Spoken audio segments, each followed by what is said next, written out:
Hola, buenas tardes. Mi nombre es Kevin Martín Rodríguez del Castillo, del Salón ITA 56.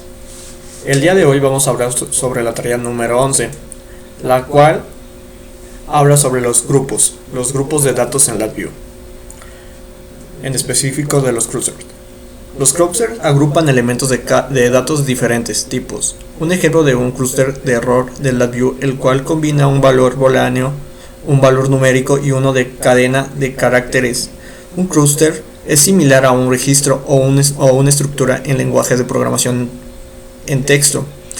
Construir varios elementos de datos en un clúster elimina el desorden de cables en el diagrama de bloques y reduce el número de terminales del panel conector que los VIs necesitan. El conector del panel tiene a lo más 28 terminales. Si su panel frontal contiene más de 28 controles e indicadores que quieran pasar a otro VI, agrupen algunos de ellos en un clúster y asigne el clúster a un terminal en el conector de panel. Para eso sirve un clúster.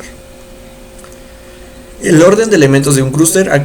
Aunque el clúster y los elementos de arreglo están ordenados, deben desagrupar todos los elementos del clúster una vez usando la función unbundled. Puedes usar la función unbundled bname para desagrupar los elementos del clúster por nombre. Si utiliza la función unbundled bname, cada elemento del clúster debe tener una etiqueta.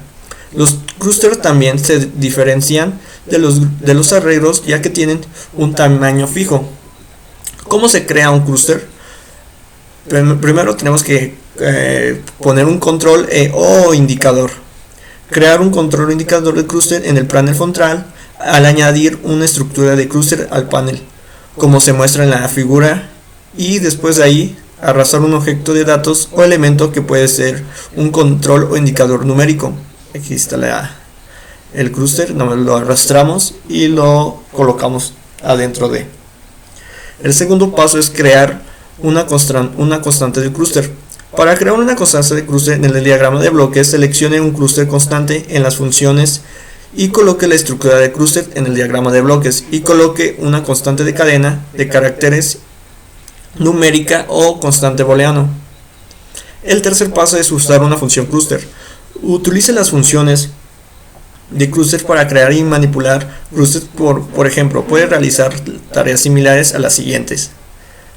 Puedes extraer elementos de datos individuales o añadir elementos de datos individuales en un clúster, fracturar de clúster en sus elementos de datos individuales.